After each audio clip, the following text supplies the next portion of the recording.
Nous allons maintenant tracer le cercle circonscrit à un triangle. Pour ce faire, nous allons tracer la médiatrice de deux côtés. Par exemple, commençons par la médiatrice du côté AC. Pour ne pas être gêné par le troisième point, nous pouvons le cacher. Je prends un écartement de compas supérieur à la moitié du segment et je cherche un premier point équidistant de A et de C. Puis un deuxième.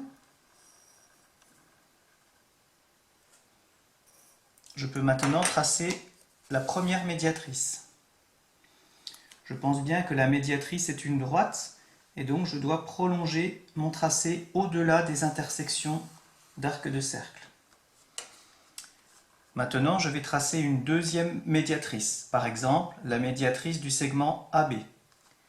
Je vais cacher le point C et je recommence la même manœuvre. Je prends un écartement de compas supérieur à la moitié du segment. Je cherche un premier point équidistant de A et de B, puis un deuxième point.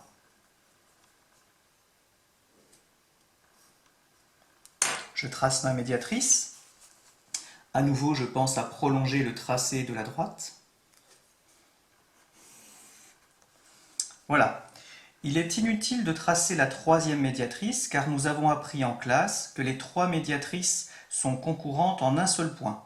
Ce point se trouve ici. On peut par exemple le nommer O. Maintenant, je vais pouvoir tracer le cercle circonscrit à ce triangle. Le centre est le point O et je vais faire en sorte que le cercle passe par le point B. Si ma construction est correcte, il doit aussi passer par le point A et par le point C. Je trace le cercle et ma construction est terminée. Voilà. Pour parfaire le travail, je vais coder cette figure.